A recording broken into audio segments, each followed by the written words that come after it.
This video is all about tips for Disneyland Paris that no one else will tell you, but I'm going to.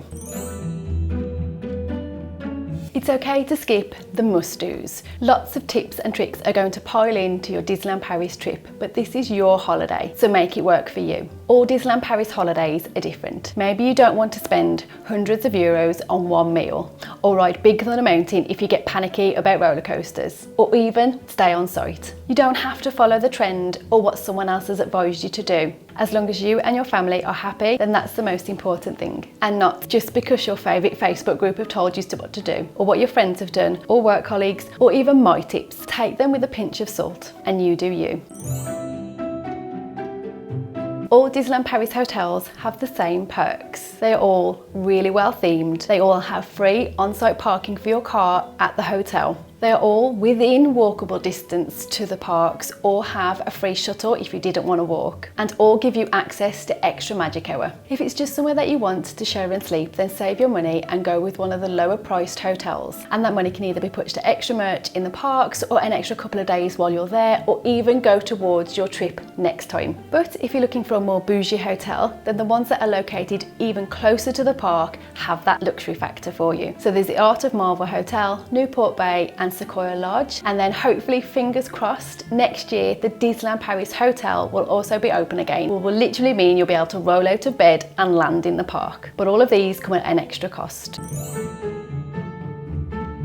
Buy your reusable phone charger before you go. Yes, Disneyland Paris have you covered, and you're in the parks and you will be using your phone quite heavily while you're there to take photos, videos, use the Disneyland Paris app to find out where you are on the maps or to make your mobile orders, so your phone battery will drain quickly. So they have you covered. But if you buy it before you go, and they have some on Amazon for around £20 instead of the €30 they will charge you in the park, that will save you a little bit of money.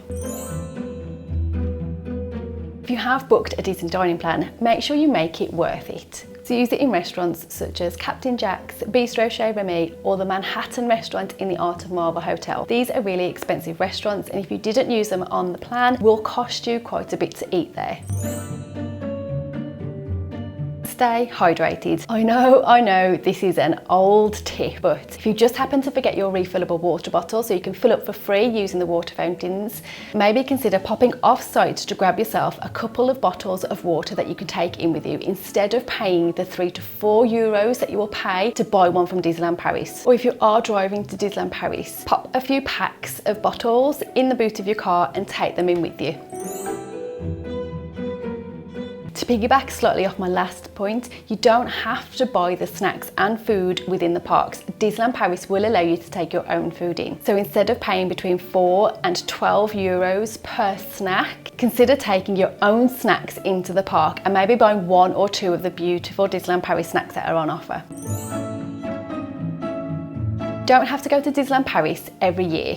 There, I said it, but bear with me. Things are changing within the parks, and new areas, restaurants and rides are being added. So it may be worth hanging on a year for when a new land opens or a new restaurant opens to have the experience. You can go back every year, that is absolutely fine, and I know I love being at Disneyland Paris, but I personally can't wait for the Frozen Land to open, and am willing to wait and hold off going next year so that I can experience Avondale for the first time, and therefore saving a little bit of money for more merch that I can buy from that new land, which is what we did for the Avengers Campus. We skipped a year and waited for the Avengers Campus to open, and we had a blast. A really good tip here is that the new areas, lands or rides will be really busy when they're first opened. So if you just hang on a little bit, the crowd levels will die down because a lot of people have already travelled to the parks to experience these new experiences. Let them die down a little bit and they won't be as crowded in the new areas. Tips change all the time, but if you have any really good ones, a top secret, pop them in the comments below, as I'd love to hear them. If you did find this video useful, please go ahead and give it a big thumbs up, and please consider subscribing, and I'll see you again soon.